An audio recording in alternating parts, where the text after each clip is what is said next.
Good morning everybody. आज का जो हमारा टॉपिक है वो है पैकिंग क्रेडिट। एक बहुत ही सिंपल सा और छोटा सा ये टॉपिक है हमारा, और एक्सपोर्टर जो होते हैं उनके लिए बहुत ही इंपॉर्टेंट होता है पैकिंग क्रेडिट। तो let's discuss this topic in detail. So what is the meaning of packing credit? Packing credit का क्या मीनिंग है? देखिए, जब भी कोई एक्सपोर्टर अपना माल विदेश में बेचता है, when he is selling his goods or services in the foreign countries, तो वो जब भी कोई एक्सपोर्टर अपने माल को फॉरेन कंट्रीज के अंदर बेचना चाहते हैं, तो वो जो एक्सपोर्टर है, जो मीडियम या स्मॉल साइज का एक्सपोर्टर है, हम छोटे एक्सपोर्टर्स की बात कर रहे हैं जिनको फाइनेंस की थोड़ी प्रॉब्लम रहती है कि वो प्रोडक्ट तो बना सकते हैं काफी बड़ी मात्रा में, बट फॉरेन कंट्रीज में भेजने के लिए उनके पास पैसे नहीं है। They are not having the availability of finance. तो एक्सपोर्टर के लिए एक बहुत ही अच्छा ये ट्रेड फाइनेंस टूल है। It's a very important tool, packing credit. तो गवर्नमेंट ऑफ इंडिया ने क्या पॉलिसी अपनाई है? गवर्नमेंट ऑफ इंडिया ने ये कहा है, अपनी जो लेटेस्ट पॉलिसी इसकी चल रही है, फॉरेन ट्रेड पॉलिसी, गवर्नमेंट ये चाहती है कि इंडिया से ज्यादा एक्सपोर्ट हो, क्योंकि जब किसी कंट्री से एक्सपोर्ट ज्यादा होता है तो उस कंट्री को फॉरेन एक्सचेंज मिलता है। फॉरेन एक्सचेंज मीन्स कि उसको डॉलर पाउंड मिलते हैं, और फॉरेन एक्सचेंज जो आपका है, डॉलर है या पाउंड है, ये आपके कंट्री के लिए बहुत जरूरी है, क्योंकि आपको जो भी पेमेंट करनी होती है आपके इंपोर्ट्स की, इंपोर्ट में सबसे ज्यादा आपका तेल आता है, तो तेल या दवाइयाँ या जो भी हम टेक्नोलॉजी बाहर से ले रहे हैं उसकी पेमेंट करने के लिए हमें डॉलर चाहिए। और डॉलर कहाँ से आएंगे? जब आप ज्यादा से ज्यादा एक्सपोर्ट करोगे। तो इंडियन गवर्नमेंट ने आरबीआई को बोला है कि आप लोग ज्यादा से ज्यादा एक्सपोर्टर्स को मोटिवेट कीजिए, एक्सपोर्टर्स की हेल्प कीजिए, ताकि वो ज्यादा से ज्यादा एक्सपोर्ट कर पाए। अब अगर बेटा कोई छोटा मोटा एक्सपोर्टर है जो छोटे लेवल पे कोई आइटम बना रहा है, और उसको अगर कोई ऑर्डर मिला है फॉरेन से कि हमें कुछ आइटम्स आप भेजिए, तो अगर उस एक्सपोर्टर को थोड़ी फाइनेंस की दिक्कत है, तो अगर फाइनेंस सबसे ज्यादा जरूरी होता है। आपको रॉ मटेरियल लेना है, आपको मैन्युफैक्चरिंग करनी है, आपको मशीनरी लानी है, मार्केटिंग करनी है, ट्रांसपोर्टेशन का खर्चा है, पैकिंग का खर्चा है, तो ये सारे खर्चों के लिए आपको फाइनेंस चाहिए। तो अब आप एक्सपोर्ट नहीं कर पाओगे अगर आपके पास फाइनेंस अवेलेबल नहीं है। तो मेनली एक्सपोर्ट करने के लिए गवर्नमेंट आपको लोन देती है, क्रेडिट देती है, that is known as packing credit. तो एक्सपोर्ट पर्पज के लिए आपको जो लोन दिया गया है गवर्नमेंट के द्वारा, बैंकों के द्वारा, ताकि आप लोग एक्सपोर्ट ज्यादा कर पाए, तो एक्सपोर्टर को जो लोन आप देता है, बैंक जो है वो एक्सपोर्टर को एक लोन दे रहा है ताकि एक्सपोर्टर क्या कर पाए? एक्सपोर्ट कर पाए। अब बैंक क्या करता है? बैंक बहुत ही छोटे टाइम के लिए एक्सपोर्टर को फाइनेंस अवेलेबल करवाता है। किन आइटम्स के लिए? चाहे उसने रॉ मटेरियल खरीदना हो, चाहे उसने मैन्युफैक्चरिंग करनी हो, चाहे उसने पैकिंग करनी हो, फिर चाहे उसका ट्रांसपोर्टेशन का खर्चा हो, इवन तक कि बैंक जो है आपको वर्किंग कैपिटल के लिए भी आपको लोन दे देगा। पर ये होना किसके लिए चाहिए? एक्सपोर्टर जो है एक्सपोर्ट करने के लिए, आइटम्स को एक्सपोर्ट करने के लिए आपसे लोन ले रहा है। तो ये बेसिकली बेटा, ये जो पैकिंग क्रेडिट की फैसिलिटी है, that is available to medium and small enterprises. जो छोटे लेवल की जो इंटरप्राइजेस होती हैं उनके लिए, उनकी फाइनेंशियल रिक्वायरमेंट को पूरा करने के लिए पैकिंग क्रेडिट एक फैसिलिटी है बाय द बैंक्स। इसको हम प्री शिपमेंट फाइनेंस भी कह देते हैं, प्री शिपमेंट फाइनेंस। ये आपकी जो है, आपको फाइनेंस अवेलेबल करवाया जा रहा है जब आप माल जो है शिप के ऊपर चढ़ाओगे उससे पहले का फाइनेंस। प्री शिपमेंट फाइनेंस का क्या मतलब हुआ कि ये एक्सपोर्टर है इंडिया के अंदर, ये जो एक्सपोर्टर है ये कोई माल बेचना चाहता है ऑस्ट्रेलिया में, तो ये अपना जो माल है वो किसी बंदरगाह से या किसी पोर्ट से अपना माल भेजेगा। तो इस पोर्ट तक पहुंचाने के जो खर्चे हैं, इस पोर्ट तक पहुंचाने के जितने भी खर्चे लगेंगे वो सारे के सारे बैंक अवेलेबल करवाएगा। तो इस पोर्ट तक, मान लो ये दिल्ली की कोई इंटरप्राइज है, ये जो मैन्युफैक्चरर है दिल्ली का है, ये दिल्ली से पहले इसको बॉम्बे तक लेके आ रहा है, तो इस पोर्ट तक लाने तक, इसको बनाने के, लाने के, मैन्युफैक्चर करने के, मार्केटिंग करने के, पैकिंग करने के जितने भी खर्चे होंगे वो कौन देगा? बैंक। तो शिपमेंट करने से पहले तक जितने भी खर्चे हैं उनको पूरा करने के लिए बैंक आपको एक फाइनेंशियल, एक आपकी हेल्प कर रहा है, that is known as packing credit. तो क्या होता है बेटा कि जब आप एक्सपोर्ट करते हो तो उसका जो साइकिल होता है वो थोड़ा लंबा होता है। एक्सपोर्ट का जो ट्रेड साइकिल होता है वो थोड़ा सा लंबा होता है, क्योंकि एक्सपोर्टर जो है पहले ऑर्डर लेता है, उसके बाद एक्सपोर्ट कर रहा है, मान लो ऑस्ट्रेलिया जा रहा है या कनाडा जा रहा है वो, तो बेटा अगर वो बाय सी जा रहा है, अगर वो समुद्र के रास्ते जा रहा है तो वो 2 महीने में तो पहुंचेगा। फिर उसके बाद उसकी अनलोडिंग होगी, उसकी चेकिंग होगी, फिर उसके बाद कुछ और फॉर्मेलिटीज होंगी, तो एक्सपोर्टर जो है उसको 3-4 महीने वेट करना पड़ जाता है। तो इंटरनेशनल मार्केट के अंदर एक्सपोर्टर को रिस्क भी रहता है और काफी उसको वेट भी करना पड़ता है, इसलिए वो इतने 3-4 महीनों तक अपने पैसों को रोक के नहीं रख सकता। उसके पास इतना पैसा नहीं है कि 4 महीने तक वो किसी की बिना पैसों के वो डील कर ले। तो एक्सपोर्टर क्या करता है, छोटे एक्सपोर्टर की बात कर रहा हूं मैं, वो एक बैंक से डील करता है। बैंक जो है उसको ऑस्ट्रेलिया का जो जिसने माल खरीदा है उसने कोई उसको ऑर्डर दिया होगा, उस ऑर्डर की कॉपी लेकर के एक्सपोर्टर जो है वो बैंक के पास जाता है कि मुझे एक ऑर्डर रिसीव हुआ है, तो मुझे ये आइटम बनानी है, मेरे पास फाइनेंस की थोड़ी कमी है, तो मुझे रॉ मटेरियल खरीदने के लिए, मैन्युफैक्चरिंग करने के लिए, पैकिंग करने के लिए, ट्रांसपोर्टेशन के लिए पैसे चाहिए। तो ये गुड्स के लिए भी हो सकता है और सर्विसेज के लिए भी हो सकता है। तो इवन तक कि आपको वर्किंग कैपिटल के लिए भी, चाहे आपने वेजेस देनी है, ट्रैवलिंग एक्सपेंसेस है, जो भी आपने खर्चे करने हैं डेली रूटीन के, उनके लिए भी आप ये सर्विस ले सकते हैं।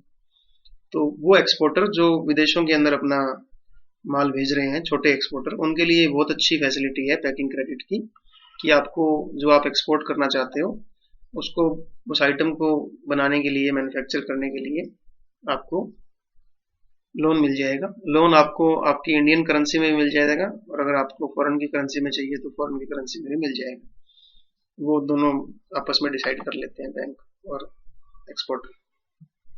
इसका मीनिंग देखते हैं लैंग्वेज के अंदर। तो it's a most commonly used trade finance tool, बहुत ज्यादा यूज करते हैं एक्सपोर्टर। कौन से एक्सपोर्टर की बात कर रहा हूं मैं? Medium and small.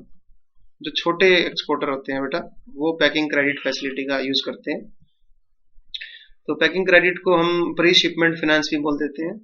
तो ये बहुत ही इंपॉर्टेंट है, बहुत ही बेनिफिशियल है स्मॉल एंड मीडियम एंटरप्राइजेस के लिए, क्योंकि ये उनकी फाइनेंशियल नीड्स को पूरा करता है।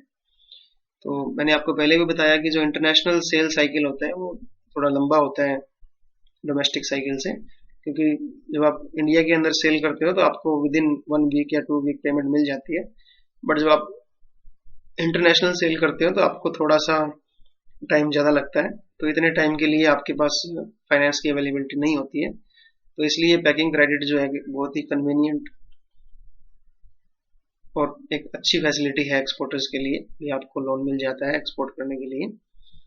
फिर अब बात करते हैं डेफिनेशन की। मीनिंग हमने कर लिया है, अब हम डेफिनेशन की बात करेंगे। डेफिनेशन कोई क्लियर डेफिनेशन ऐसे नहीं है। तो पैकिंग क्रेडिट को हम बोल सकते हैं प्री शिपमेंट फाइनेंस बोल सकते हैं। तो ये फाइनेंस की facility is given to exporters. So जो इंटरेस्ट की रेट होती है बेटा इसमें काफी लो होती है, लो इंटरेस्ट रेट। और ये किस लिए किया जा रहा है, क्यों आप लोग छोटे इन्वेस्टर्स को पैकिंग क्रेडिट की फैसिलिटी दे रही है गवर्नमेंट? ताकि एक्सपोर्ट को बूस्ट किया जा सके, एक्सपोर्ट को थोड़ा इंक्रीज किया जा सके। जितना ज्यादा एक्सपोर्ट गवर्नमेंट करेगी उतना ही ज्यादा देश को फॉरेन करेंसी मिलेगी, फॉरेन एक्सचेंज मिलेगी। और दूसरा, एक्सपोर्ट करने से एक गुडविल भी बनती है मार्केट के अंदर कि इंडिया की आइटम्स बाहर एक्सपोर्ट हो रही हैं, और हमारे जो लोकल एक्सपोर्टर्स हैं उनका भी स्टैंडर्ड ऑफ लिविंग अच्छा होता है। उससे देश में इकोनॉमिक डेवलपमेंट भी होती है। तो ये एक अच्छी फैसिलिटी है। तो पैकिंग क्रेडिट जो है वो ऑथराइज्ड बैंक जो होते हैं वो पैकिंग क्रेडिट की फैसिलिटी देते हैं, और आरबीआई जो है इनको बोलता है। आरबीआई जो है वो इन ऑथराइज्ड बैंक्स को ऑर्डर करता है कि आप पैकिंग क्रेडिट की फैसिलिटीज दीजिए छोटे एक्सपोर्टर्स को, ताकि एक्सपोर्ट ज्यादा हो। तो ये बेटा एक गवर्नमेंट पॉलिसी होती है, जो हमारी फॉरेन ट्रेड पॉलिसी है, उसमें हम एक्सपोर्ट को प्रमोट करना चाहते हैं, एक्सपोर्टर्स को प्रमोट करना चाहते हैं, ताकि वो फॉरेन करेंसी कमाएं और उस फॉरेन करेंसी से हमारा जो फाइनेंशियल स्टेटस है कंट्री का वो स्ट्रेंथन हो, वो मजबूत हो, क्योंकि जितने हमें डॉलर मिलेंगे बेटा उतनी ही हमारी सिचुएशन अच्छी होगी, हम पे कर पाएंगे फॉरेन के अंदर जो भी हमें लोन वगैरह या पेमेंट करनी होती है इंपोर्ट एक्सपोर्ट की। तो ये एक बहुत अच्छा इनिशिएटिव है गवर्नमेंट के द्वारा। गवर्नमेंट ने आरबीआई को बोला है और आरबीआई ने बैंक्स को बोला है कि आप छोटे एक्सपोर्टर्स को वो जो आइटम एक्सपोर्ट करना चाहते हैं उनको अगर कोई ऑर्डर मिला है फॉरेन से तो उसके लिए वो उनको फाइनेंस की अवेलेबिलिटी करवाएं। अब बात आती है बेटा डेफिनेशन की। तो पैकिंग क्रेडिट क्या है? Packing credit is basically a loan which is provided to exporters और the sellers to finance the goods procurement before shipment. तो ये जो आइटम आपकी शिप होने से पहले पहले जितने भी आपके खर्चे हैं उनको सबको फाइनेंस करने के लिए आपको एक फैसिलिटी दी गई है, एक लोन प्रोवाइड करवाया गया है एक्सपोर्टर्स को by the banks. So we can say that packing credit is basically a loan facility which is provided to exporters so that they can procure their goods or any other expenses which are related to export, so that they will be able to export the items from out of the country. Now bank जो है वो आपको fund available कैसे करवाएगा, किस base पे करवाएगा बेटा, कि आपको ऑर्डर मिला भी है या नहीं मिला, वो जो आपको एक लेटर ऑफ क्रेडिट मिला होता है फॉरेन से सेलर को मिला होता है और एक कंफर्म ऑर्डर उसको चाहिए की सेलिंग हो रही है। इसका क्या मीनिंग है? मान लो ए कोई एक्सपोर्टर है, इंडिया के अंदर ए एक्सपोर्टर है वो छोटा, और उसको बी जो ऑस्ट्रेलिया के अंदर कोई कंपनी है उससे एक ऑर्डर मिला है, उससे आपको ऑर्डर मिल गया है और पेमेंट कैसे होगी? अब पेमेंट के रिगार्डिंग भी ए को थोड़ा शक रहता है कि पेमेंट कौन करेगा, अगर बी ने पेमेंट नहीं दी तो क्या होगा। तो बी क्या करता है बी अपने ऑस्ट्रेलिया के अंदर जो बैंक होता है उससे एक लेटर ऑफ क्रेडिट लिखवा लेता है, बैंक से एक लेटर लिखवा लेता है। तो वो लेटर जो है वो ए का जो बैंक है उसको चला जाता है या ए को चला जाता है, वो गारंटी होती है बैंक की तरफ से कि अगर पेमेंट नहीं होगी तो पेमेंट मैं करूंगा। अगर बी पेमेंट नहीं करता है कि बी मेरा कस्टमर है और बी अगर कोई सामान मंगा रहा है तो उसकी पेमेंट आपको मिल जाएगी, आप निश्चिंत रहो। तो एक तो आपको ऑर्डर मिलता है और दूसरा आपको लेटर ऑफ क्रेडिट भी मिलता है। तो ये दो चीजें आपको सबूत के तौर पे बी से मिल गई हैं। तो आप अब इस लेटर को और ऑर्डर को ए जो है वो अपने बैंक के पास जाएगा जिससे उसको लोन लेना है, वो उसको ऑर्डर की कॉपी दे देगा और लेटर ऑफ क्रेडिट भी दिखा देगा कि सर मेरे को एक ऑर्डर मिला है ऑस्ट्रेलिया से, तो मेरे को थोड़ी सी फाइनेंस की प्रॉब्लम है, मेरे पास पैसे नहीं है, so I need to purchase raw material, मुझे मैन्युफैक्चरिंग भी करनी है, वर्किंग कैपिटल एक्सपेंसेस है, ट्रांसपोर्टेशन एक्सपेंसेस हैं, वो सारे एक्सपेंसेस के लिए मुझे पैसे चाहिए, आई नीड फाइनेंस। तो बैंक जो है वो उसको फंड अवेलेबल करवा देगा on the basis of order, copy of the order and letter of credit जो इश्यू किया गया है। अब बात आती है कि जो एडवांस आपने बैंक से लिया है वो आप किन किन कामों के लिए यूज कर सकते हो। So the advance which you have received from the bank for exporting the items, so आप रॉ मटेरियल परचेज कर सकते हो, मैन्युफैक्चरिंग के लिए यूज कर सकते हो, पैकिंग के लिए, मार्केटिंग के लिए और ट्रांसपोर्टेशन के लिए आप इस पैसे का यूज कर सकते हो। इवन तक कि जो पैकिंग क्रेडिट होता है बेटा वो आप वर्किंग कैपिटल की एक्टिविटीज के लिए भी कर सकते हैं, जो आपकी डेली रूटीन की जो एक्टिविटीज हैं, चाहे वेजेस हैं, चाहे वो ट्रेवलिंग एक्सपेंसेस हैं, वो आप पेमेंट कर रहे हो यूटिलिटीज के लिए, तो वो एक्सपोर्टर उनको भी यूज कर सकता है। तो ये जो आपको लोन मिलता है पैकिंग क्रेडिट का, this is for a shorter period of time, ज्यादा पीरियड के लिए नहीं मिलता आपको। जैसे ही आपको एक्सपोर्टर को पेमेंट मिल जाएगी फॉरेन से, वो सारे का सारा अमाउंट बैंक को वापस कर देता है, छोटे पीरियड टाइम के लिए आपको मिलता है। अब बात करते हैं कि फीचर्स क्या क्या हैं, क्या क्या खास बात है पैकिंग क्रेडिट की। सबसे पहला तो ये है कि ये सेल्फ लिक्विडेटिंग होता है। सबसे सिग्निफिकेंट इसका सबसे इंपॉर्टेंट फीचर क्या है कि ये सेल्फ लिक्विडेटिंग है। लोन जो है वो आप लिक्विडेट कर सकते हो जब भी आपको पेमेंट मिल जाएगी फॉरेन से, और आप इसको पोस्ट शिपमेंट फाइनेंस में भी कन्वर्ट करवा सकते हो। जैसे आप ए ने कोई सामान बेचा था बी को ऑस्ट्रेलिया में, जैसे ही ऑस्ट्रेलिया से पेमेंट ए को मिलेगी तो ये बैंक को वापस कर देगा। अगर आपको इस जो पैकिंग क्रेडिट फाइनेंस को जो प्री शिपमेंट फाइनेंस होता है, आप इसको पोस्ट शिपमेंट में भी कन्वर्ट कर सकते हो कि अब ये जो मेरा लोन है इसको पोस्ट शिपमेंट में कर दो, मैं इसको बाद में चुकाता रहूंगा, वो भी आप कन्वर्ट करवा सकते हो। तो स्मॉल इन्वेस्टर्स के लिए ये बहुत ही अच्छा रहता है जिनके पास कैपिटल नहीं होती, और वो बैंक का रिस्क भी कम हो जाता है। जो बैंक आपको अवेलेबल करवा रहा है लोन, वो आपको किस बेस पे करवा रहा है, क्योंकि बी ने आपको एक तो ऑर्डर दिया है और एक आपको लेटर ऑफ क्रेडिट दिया है, बैंक की तरफ से लेटर आया है कि आपको पेमेंट मिल जाएगी। तो बैंक को तो कोई रिस्क नहीं है, इंडियन बैंक को भी, क्योंकि बी से पेमेंट आ ही जाएगी बहुत थोड़े समय टाइम में, 1-2 महीने में पेमेंट आपको मिल जाएगी। और पेमेंट आते ही वो सेल्फ लिक्विडेट हो जाएगा, वहां से पेमेंट आते ही बैंक के पास पेमेंट पहुंच जाएगी। दूसरा है क्रेडिट टू बाय गुड्स या क्रेडिट टू परचेज गुड्स। तो ये एक बहुत ही एक आसान तरीका है कि जिससे कि आप जो है रॉ मटेरियल खरीद सकते हो। अगर आप जब भी आपको कोई गुड्स परचेज करनी है, रॉ मटेरियल परचेज करना है या कोई एक्सपेंसिव आइटम परचेज करनी है, तो जो एक्सपोर्टर है वो रॉ मटेरियल को और एक्सपेंसिव आइटम्स को अपने बजट से बाहर जाके भी परचेज कर सकता है और आइटम्स को एक्सपोर्ट कर सकता है।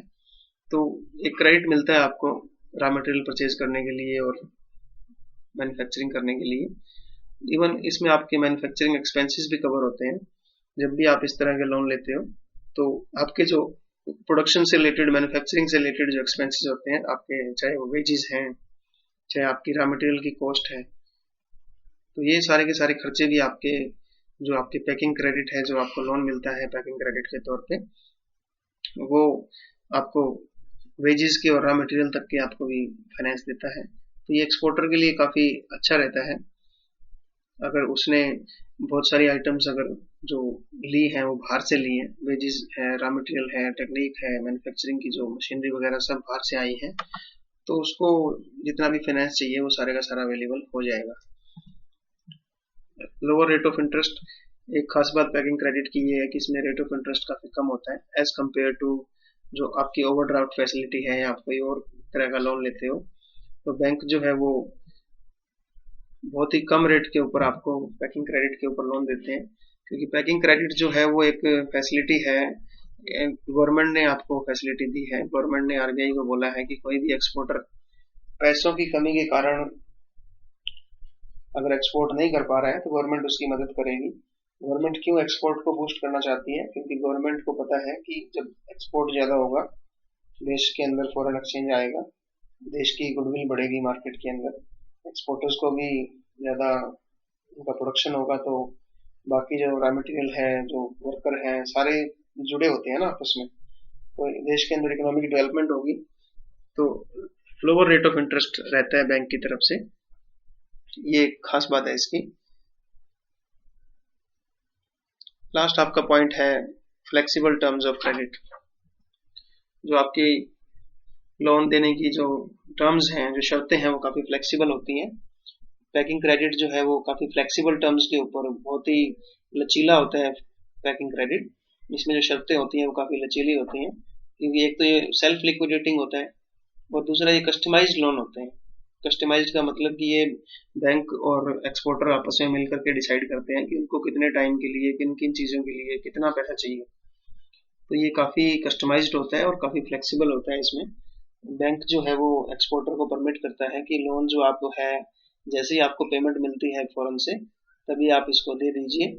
और इसमें कोई ज्यादा चिंता की बात नहीं है, क्योंकि जैसे ही बैंक की पेमेंट मिलती है, फौरन से जैसे एक्सपोर्टर को पेमेंट मिलती है, वो उस पेमेंट को अपने बैंक को दे देता है, तो ये लोन खत्म हो जाता है उसी दिन। तो ये काफी फ्लेक्सिबल होता है, रेट इसमें बहुत कम रहती हैं, इवन तक कि मैन्युफैक्चरिंग एक्सपेंसेस भी इसमें कवर होते हैं और आपको रॉ मटेरियल खरीदने के लिए भी क्रेडिट मिलता है और ये सेल्फ लिक्विडेटिंग होता है।